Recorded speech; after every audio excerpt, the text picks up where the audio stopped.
Pullapantula Ramamurthy world teacher YouTube ప్రేక్షకులకి ధన్యవాదాలు. I am not world teacher. World teachers are Sadguru Subrahmanyam Anilachala Maharshi, ఇల్లెళ్ళమూడి Amma, Swami Vivekananda, Ramakrishna Paramahamsa, Jesus, Muhammad ప్రవక్త, యక్షా సాలార్, Sadgurus, world teachers. I am teacher in Palnad district at Vinagonda town. That's all. Sadguru Subrahmanyam గారి గురించి ఎంతోమంది ఎన్నో గ్రంథాలు రాశారు. ఆయన గురించి సంక్షిప్తంగా ఒక్కసారి చెప్పుకుందాం. శ్రీకాళహస్తి దగ్గర కొడతనేరు అనేటువంటి ఊర్లో ఆయన హై స్కూల్ హెడ్ మాస్టర్గా పనిచేశారు. ఒకసారి ఎవరో ఒక ఆమె వచ్చి చెప్పారు, నిజం చేయవయ్యా సుబ్రహ్మణ్యం అని చెప్పారు. ఇంకొక ఆయన వచ్చాడు, నేను నీకు మంత్రాన్ని ఉపదేశిస్తాను, నిజం చేయవయ్యా అని చేశాను. అంతే, రిజైన్ చేశాడు. పాపం సంవత్సరం 2 సంవత్సరాలు భార్యాపిల్లలకు అన్నం కూడా పెట్టలేని పరిస్థితి, చాలా ఇబ్బంది పడ్డాడు ఆయన. ఉన్నటువంటి ఆస్తిపాస్తులన్నీ కూడా దాన ధర్మాలు చేసిన మహనీయుడు సద్గురు సుబ్రహ్మణ్యం గారు. ఆ తర్వాత ఇంకా ఆయన ఏది చెప్తే అది వేదం అవుతూ ఉందన్నమాట. మనం ఏది అడిగినా కానీ ఆకాశంలో శూన్యంలో చూస్తూ చెప్తూ ఉంటారు, రాసుకుంటూ ఉంటారు. కొంత అయిన తర్వాత నేను చెప్పానా అంటాడు ఆయన, భలే బాగా చెప్పానే అంటాడు అనమాట. బాగా చెప్పారు, ఎప్పుడు చెప్పాను అంటాడు. కాబట్టి సద్గురు సుబ్రహ్మణ్యం గారిని ఒకసారి దర్శించండి. అలాగే జిల్లెళ్ళమూడి అమ్మవారిని కూడా ఒకసారి దర్శించి ఆమె జీవ సమాధి మీద 4 పుష్పాలు పెట్టి అక్కడ అన్నం తినరండి, చాలు. మీరు చేయాల్సిన పని ఏం లేదు. మన మానసిక శారీరక బాధలన్నీ కూడా తొలగిపోతాయి అంటే ఎటువంటి సందేహం అనేది లేదు. నీవే సర్వసాక్షివి, నీవే మహాద్రష్టవి, నీవే మహాకర్తవి, నీవే సర్వసాక్షివి. ఇక్కడ ఎందుకు అన్నటువంటి ప్రశ్న నువ్వే వేసుకో, తెలుస్తుంది. ఇతరులకు ఎవ్వరికి కూడా అది వేయొద్దు. ఇతరులు నీ నీడలు, నీవు ఏకాత్మ స్వరూపుడివి. అయామ్ దట్ అయామ్ అని జ్ఞప్తికి తెచ్చుకో, చాలు. అదే జ్ఞానం, అదే మోక్షం అనేటువంటిది అవుతుంది. సాధన అంటేనే వాయిదా వేయటం అంటారు జిడ్డు కృష్ణమూర్తి గారు. అసలు సాధన వాయిదా వేయటం అన్నమాట. రేపు రేపు రేపు రేపు అదే సాధన అంటాడు ఆయన. అంటే ఇప్పుడు ఇక్కడ పొందడం నీకు ఇష్టం లేదన్నమాట. మరో జన్మకి వాయిదా వేయకుండా జన్మ కర్మ అనేటువంటి అనవస్థ దోషభూయిష్టమైన సిద్ధాంతాన్ని పట్టుకొని వేలాడకుండా ఇప్పుడు ఇక్కడ ఇలా నీలా ఉన్నట్లున్నాను కానీ లేనే లేను. చూడండి, ఇక్కడ ఉన్నట్లు ఉన్నాను కానీ లేనే లేను అని మాత్రమే ఉన్నాను. చెప్పాం కదా ముందే, సద్గురు సుబ్రహ్మణ్యం గారి మాటలన్నీ కూడా వేదవాక్యాలు, అందరికీ కూడా అవగతం కావు. ఐఏఎస్ ఐపీఎస్ అటువంటి వాళ్ళకి మాత్రమే ఇవి ఆధ్యాత్మిక జ్ఞానం. ఉదయం 6ంటికి కానీ సాయంత్రం నిద్రపోయేటప్పుడు కానీ చూడండి మన వీడియోలు, అసలు విషయం ఏదో తెలుస్తుంది. కాబట్టి నేను మాత్రమే ఉన్నాను అనేటువంటి పరమపద మకరాంధ్రాన్ని చురుకొని భ్రమరంలాగా, అంటే తుమ్మెదలాగా ఈ లోకంలో ఆనంద విహారం చేయి, చాలు. ఇదే తొలి చివర జన్మగా భావించి శ్వాసించేటువంటి ప్రతి శ్వాస అంతిమ శ్వాసే, జీవించేటువంటి ప్రతి క్షణము అంతిమయాత్రే అని భావించు చాలు అంటాడు. వెలుపల ధర్మం, వెలుపల ధర్మం, లోపల సత్యం.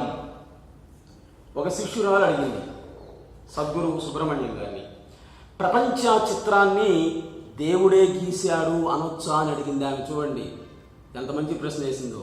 ప్రపంచ చిత్రాన్ని దేవుడే గీశాడు అని అనొచ్చా అని అడిగింది అనమాట. ఇక్కడ బహువచనంగా ఉన్నట్టు కనిపించేటువంటి సదా ఏకవచనమే దేవుడు. చూడండి ఏం చెప్పాడు, దేవుళ్ళు దేవుళ్ళు అంటారు. దేవుళ్ళు అనే బహువచనం లేదు ఇక్కడ, దేవుడు ఒక్కడే, అంతే.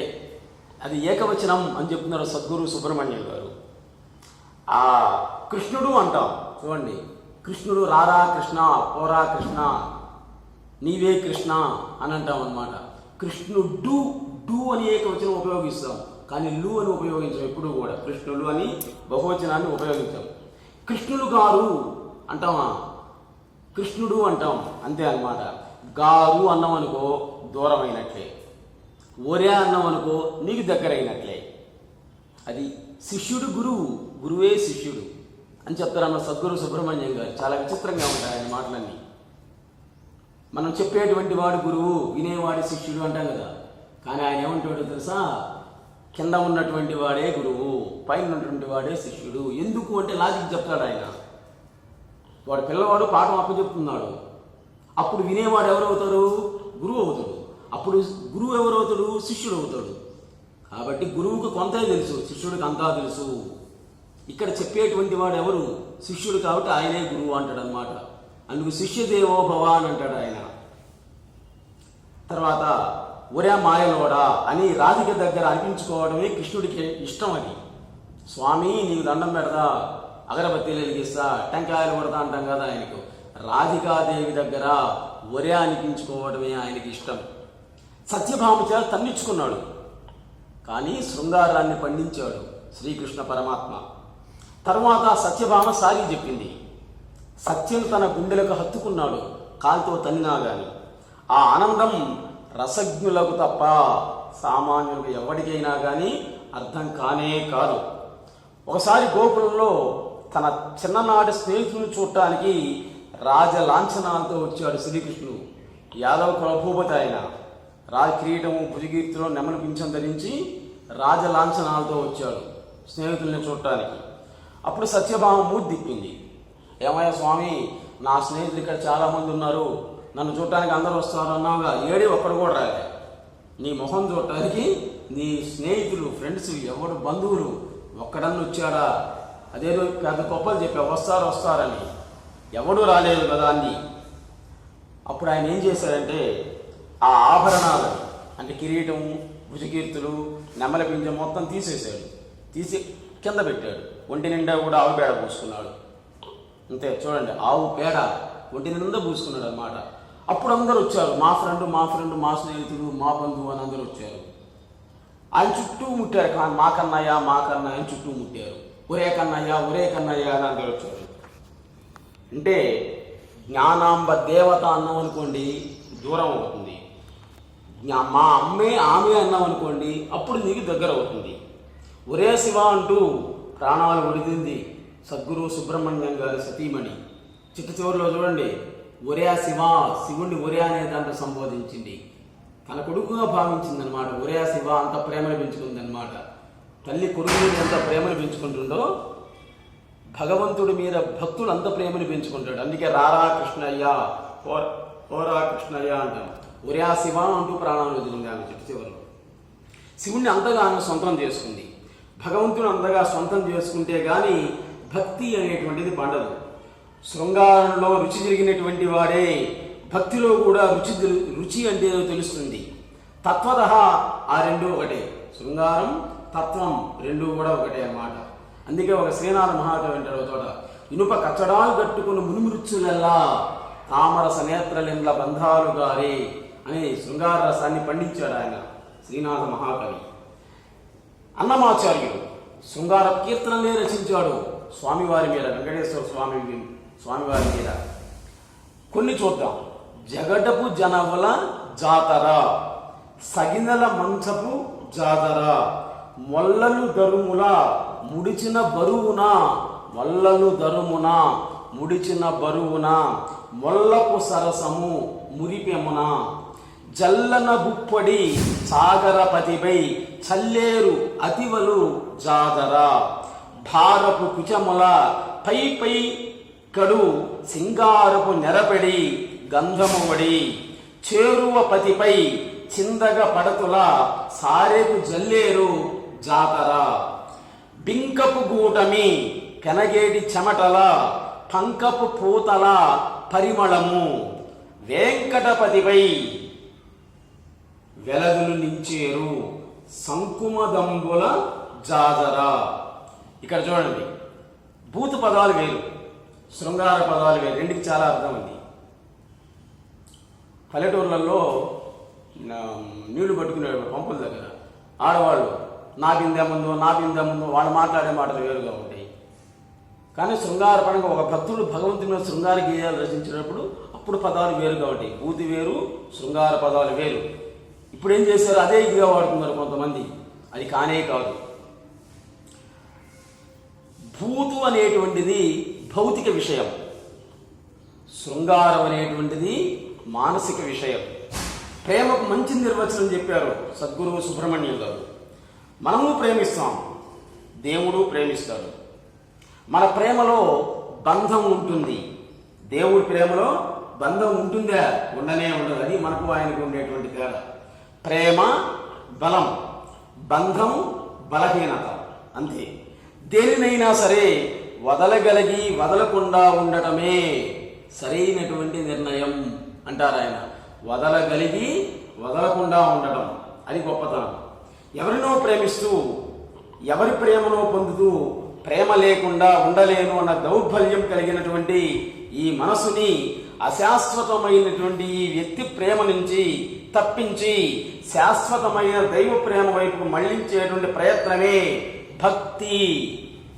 చూడండి, గురువు గారు ఎంత చక్కగా చెప్పాడు. భక్తి అంటే ఏంటి, దాని నిర్వచనం చెప్పారు గురువు గారు.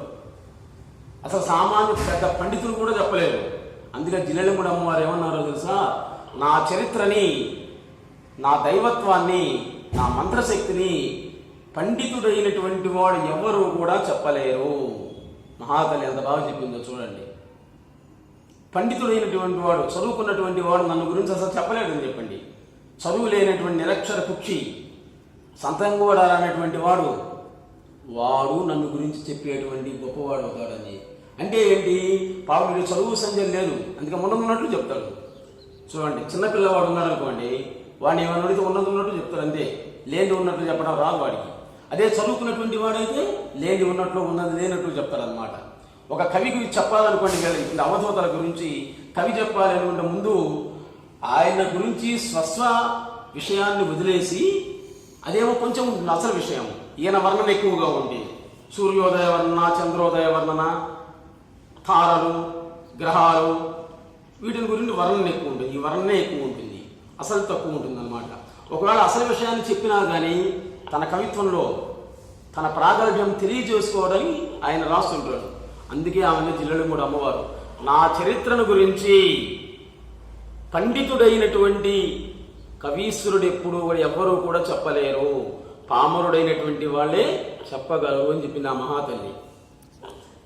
కాబట్టి యుద్ధం రావచ్చు, రాకపోవచ్చు, కానీ యుద్ధానికి సిద్ధంగా ఉండే సైనికుళ్ళ నువ్వెప్పుడూ సిద్ధంగానే ఉండు. మరణం రావచ్చు, రాకపోవచ్చు, ఎప్పుడు పోతావో తెలియదు, కానీ దానికి సిద్ధంగా ఉండు. అన్నిటికీ సిద్ధపడి ఉండటమే మహాసిద్ధి అని వివరించి చెప్పినటువంటి సద్గురు సుబ్రహ్మణ్యం గారు నిత్యం ప్రాతస్మరణీయులే అనడంలో ఎటువంటి సందేహం లేదు. ఆయన ఎంతమంది వల్ల ఎన్నో ఇబ్బందులు పడ్డాడు, కానీ చిట్ట చివరికి ఆయన ఇబ్బందులు పెట్టినటువంటి వాళ్ళే ఈరోజు ఆయన పాదాల మీద పడి ఆయన యొక్క మహిమలన్నీ కూడా తెలుసుకొని సాక్షాత్ జ్ఞాన ప్రసూనాంబే సద్గురు సుబ్రహ్మణ్యం అని కాళ్ళ మీద పడి నమస్కారాలు చేస్తున్నారు అందరూ కూడా. ఒక్కసారి వెళ్ళి సద్గురు సుబ్రహ్మణ్యం గారిని దర్శించండి, తరించండి. నెక్స్ట్ ఎపిసోడ్లో మళ్ళీ కలుద్దాం. Please subscribe our channel Pullabandhula Ramamurthy. నమస్తే.